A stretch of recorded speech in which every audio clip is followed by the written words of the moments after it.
வணக்கம். சின்னையர் பெரியர், அதாவது இடைநெயர் வல்லிநெயர் எப்படிலாம் தமிழ் மொழியில நம்ம பயன்படுத்துறோம் அப்படிங்கறத பத்தி பார்க்க போறோம். இப்போ முதல்ல இந்த சின்னையர் பத்தி மட்டும் பார்க்க போறோம். That is ரகரம். ரகரம்னா என்ன அப்படின்னாக்க இர் ர ரா ரி ரி ரு ரு ரே ரே ரை ரோ ரோ ரோ இது எல்லாமே நம்ம ரகரம்னு சொல்லுவோம் ஜென்ரலா தமிழ் இலக்கணத்துல. ஓகே, இப்போ வந்து ஒரு எக்ஸாம்பிள் பார்க்கலாம். நம்ம அவர், அவர் இர், அவர் சின்ன இர் வருது. இதனுடைய கிளை சொற்கள் வந்து நான் ஒரு 5 எழுதியிருக்கேன். இந்த கிளை சொற்கள் இந்த ரூட் வேர்ட்ல என்ன இருக்கோ அதே ரகர வர்க்கம் தான், ரகர எழுத்துக்கள் தான் வரும். பாருங்க, அவரிடம் சின்னரி, அவருக்கு சின்னரு, அவரால் சின்னரா, அவரே சின்னரே, நண்பரே சின்னரே.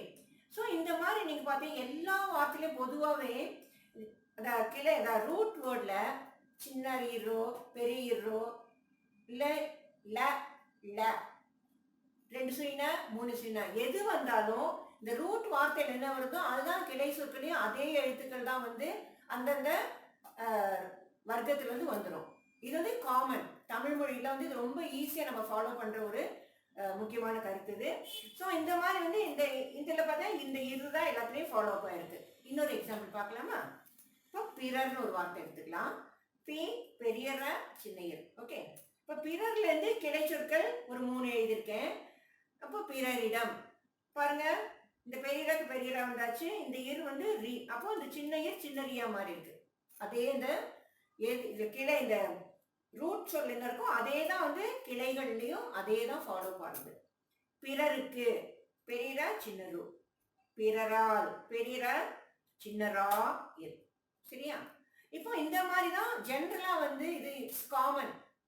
அடுத்து வந்து வேறு சில சொற்கள் நம்ம பார்க்கலாம் எப்படி இர் வருதுன்னு. இப்போ இங்க சிரித்தனர், சின்னரி சிரித்தனர் கடைசியில இர்.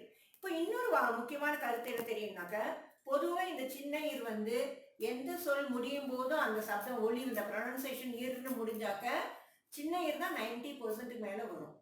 இப்போ பாருங்க, கொஞ்சம் எக்ஸாம்பிள்ஸ் பார்க்கலாம். சிரித்தனர், படித்தவர், வந்தவர், வந்தவர், காஞ்சிபுரம், புறம் சின்னர, அதே மாதிரி பாடியவர், ஆடியவர், எல்லாத்துக்குமே இந்த இருள முடிஞ்சாக்க சின்ன இர் தான். இன்னொன்று பெரிதுங்கிற வார்த்தையை பார்த்தீங்கன்னா பே சின்னரி து பெரிது, பெரிதுல பெரிது. இப்போ பெரிது ரொம்ப பெரிதா இருந்தாக்க பெருமையும் இருக்கும். அப்போ பெருமைக்கும் இந்த ரீயோட அந்த ரூ சின்ன ரூ தான் வரும். பே ரூமை பொதுவாக வந்து ஜனங்களுக்கு வந்து பெருமை வந்து பெரிய ரூவா சின்ன ரூவா டவுட் வந்து காமனாக நிறைய பேருக்கு இருக்கும். சின்ன ரூ தான் பெருமை.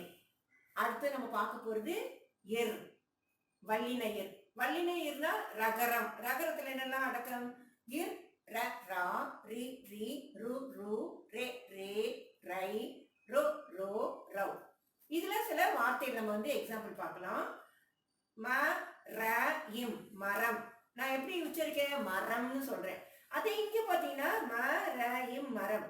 இந்த மரம்க்கு என்ன மீனிங்னா ட்ரீ, பிக் பிளான்ட். ஆனா இந்த மரம்னாக்க மரம்னு அழுத்தமா சொன்னா வீரம்னு அர்த்தம். தமிழர்கள் மறவர்கள்னு சொல்லுவாங்க, தமிழ் மக்கள் வீரம் மிகுந்தவர்கள் சொல்லுவாங்க. அப்போ இந்த பெரியரா வந்தா வீரம், சின்னதா வந்தா ட்ரீ பிளான்ட். அடுத்து ஏறு, ஏறு அழுத்தமா சொல்றேன். இப்போ இந்த ஏறுன்னு சொல்லும் பொழுது மேலே ஏறுன்னு ஒரு அர்த்தம் வரும். அதே பாருங்க, ஏறு எரு, எருனா மேன்யூர், செடிகளுக்கெல்லாம் போடுறோம் இல்லையா, எரு ஏறு. அப்போ அழுத்தமா சொல்லும் பொழுதே இந்த ரகர வர்க்கம் தான் வரும்.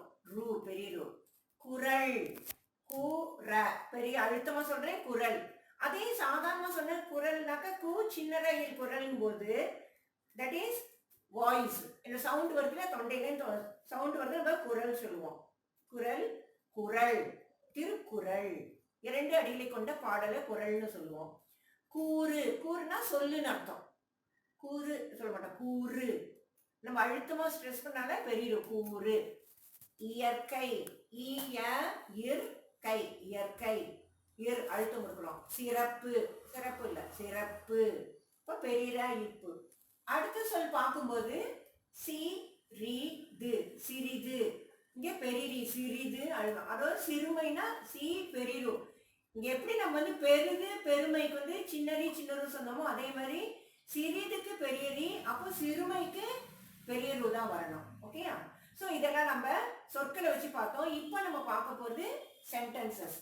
வாக்கியங்கள் வச்சு பார்க்கலாமா? அப்போ உங்களுக்கு இன்னும் கொஞ்சம் ஈஸியாக புரியும்னு நினைக்கிறேன்.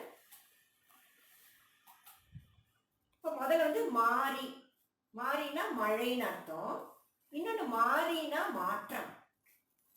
மாற்றம். இப்போ ரெண்டு வார்த்தைகளை இந்த ரீ வந்திருக்கு, அர்த்தம் வந்து மாறுது. இப்போ ஒரு சென்டென்ஸ் கீழே கொடுத்துருக்கேன். மாறி பெய்ததும் வறுமை நிலை மாறிவிட்டது. அதான் மழை பெஞ்ச உடனே அந்த வறுமை டிராட்டுங்கிற இது வந்து சுச்சுவேஷன் வந்து சேஞ்ச் ஆயிட்டு மாறி போச்சுன்னு சொல்றோம். அப்போ பெய்யறது என்ன? மழை. மழைக்கு என்ன? சின்னரி. அப்போ மாறி, இங்கே சின்னரி மாறி வரணும். மாறி சேஞ்ச் ஆயிடுச்சுங்கிறதுக்கு பெரியரி, அப்போ இங்க மாறி வரணும். மழை மாறி பெய்ததும் வறுமை நிலை மாறிவிட்டது. அடுத்த எக்ஸாம்பிள் பார்த்தீங்கன்னா ஏரி. ஏரினா மேலே சென்றுன்னு அர்த்தம், மேலே ஏறுறது. அப்போ ஏரி அப்படின்னு சின்ன ரீ வரும்போது நீர்நிலை, லேக்குன்னு சொல்றோம் இல்லையா, நீர்நிலை. இப்போ என் வீட்டு மாடியில் ஏறி பார்த்தால் ஏரி தெரியும். இதுதான் எக்ஸாம்பிள் கொடுத்துருக்கேன். இப்படி ஏரிங்கிறது ஏன் நம்ம அழுத்தமா சொல்றப்போ ஒன்றும் இல்லை. நீங்க வீட்டுல பேசும்போது ஏறி ஏறி போ, மாடிக்கு ஏறு அப்படிங்கிறோம். ஏறு அப்படின்னு சொல்ல மாட்டோம். ஏறு, ஏறி போ, ஏறி போய் பாரு அப்படின்னு அழுத்தமா தான் சொல்றோம் ஜென்ரலா பேசும்போது. அப்போ அந்த ஏரிங்கிறத நம்ம அழுத்தம் திருத்தமா சொல்றோம். ஆனா ஏரிக்கு சென்று நம்ம வாக்கிங் போனோம், ஏரி கரைக்கு போனோம் அப்படிங்கிறோம். அப்போ சின்னரி ஏரி. நம்ம வந்து வழக்கில் வந்து பேசும்போது நமக்கு ஸ்ட்ரெஸ் பண்ணுவோம். சில வார்த்தையில ஸ்ட்ரெஸ் பண்ண மாட்டோம். அதுதான் வந்து நம்ம எழுத்துக்கள் வடிவத்தில் வருவீங்க. அதே மாதிரி முதல்ல நம்ம மாறி விட்டு சொன்னா அப்ப என்ன சொல்லலாம்? ஏன் இப்படி மாறிட்ட அப்படின்னு ஒரு நம்ம ஃப்ரெண்டை பார்த்துக்கலாம். ஏன்டா அப்படி மாறிட்டேன்னு சொல்ல மாட்டோம். சின்னரி போட மாட்டோம், அழுத்தமா சொல்லுவோம் மாறிட்ட அப்படின்னு. ஸோ அதெல்லாம் நம்ம பேசுறோம் இல்லையா, அதை வச்சு கூட நம்ம எந்த ரீ வரும் நம்ம கண்டுபிடிச்சிக்கலாம், உச்சரிப்பார். இப்போ வந்து இது பாருங்க, என் வீட்டு மாடியில் ஏறி. நான் மாடியில ஏறினா மேல போனேனாக்க எனக்கு என்ன தெரியும்? ஏரி, அந்த நீர்நிலை தெரியும். அப்போ இப்போ முதல்ல பெரியரி, இங்க சின்னரி, ஏரி தெரியும். அடுத்து மூணாவது பாத்தீங்கன்னா பரி. பரினா சின்னரி, பரினா குதிரைன்னு அர்த்தம். பரி, பெரியரி பரினாக்க பிடுங்கி எடுத்து. இப்போ இதுக்கு என்ன சொல்லுவோம்? ஜென்ரல் நம்ம ப்ராக்டிக்கலா என்ன சொல்லுவோம்? இந்த சில பசங்க சொல்லுவோம், அம்மா என்னோட புக்கை பறிச்சுட்டு போயிட்டான், எடுத்துட்டு போயிட்டான் அப்படின்னு. இல்லைன்னா மாமா தோட்டத்துல போய் மாங்காய் பறிக்கிறான் பாரு அப்படின்னு சொல்லுவோம். கொய்யா பழத்தெல்லாம் பறிச்சுன்னு போறான் பாருங்க. அப்போ குழப்பத்தை பறிச்சுட்டு போறான் அப்படின்னு நுனியில சொல்ல மாட்டோம், அழுத்தமான்னு சொல்லுவோம். ஸோ அழுத்தமா பறிச்சுட்டு போயிட்டான், பறித்து கொண்டு போய்விட்டான் அப்படின்னு சொல்லும்பொழுது பெரியரி தான் வரணும். அப்போ பரினா என்ன? பிடுங்கிட்டு இல்லைன்னா எடுத்துட்டு போயிட்டாங்க. இப்போ சென்டென்ஸ் பாருங்க. என்னுடைய பரியை, பரினா குதிரையை திருடன் பறித்து சென்று விட்டான். பறித்துன அவன் எடுத்துட்டு போயிட்டான், என்கிட்ட இருந்து அவன் எடுத்துட்டு போயிடுறான். அப்போ பரியைக்கு சின்னரி வரணும், பறித்துக்கு பெரியரி வரணும். ஓகே. அப்புறம் இறக்க. இறக்க சின்னர இறக்கனா தயை, அன்பு, கருணை, இது வேணா சொல்லலாம். இறக்க பெரிய இறக்கனா குறைக்க. அதான் அந்த இப்ப என்ன சொல்லலாம்னா, இப்ப மேல ஏறிட்டு மேல ஒரு வெயிட் நம்ம வந்து அம்மா கொடுக்குறாங்க, ஏய் இறக்கி வைத, கீழே வை, இறக்கி வை அப்படின்னா. இறக்கிங்கிறது என்ன சொல்றோம்? பெரியதான் அழுத்தமா சொல்றோம். இதுக்கு எக்ஸாம்பிள் சென்டென்ஸ் பாருங்க. இறக்க குணமுடைய என் நண்பன் என் மனபாரத்தை இறக்க வந்தான். சோ அது இறக்க அதான் அன்பும் மனம் கொண்ட என் நண்பன். அப்ப அன்புன்னு வரும்போது சின்னதா தான் வரணும், இரக்கம். அப்போ சின்னதா இறக்க மனமுடைய என் நண்பன் என் மனபாரத்தை, என் கவலையை தீக்கிறதுக்கு, குறைக்கிறதுக்குன்னு அர்த்தம். இறக்கனா மேலேருந்து கீழே குறைக்கிறதுக்கு இல்லையா. இறக்க வந்தான், இங்க சின்ன பெரியரா வரணும், வல்லினரா வந்து இறக்க வந்தான் அப்படின்னு.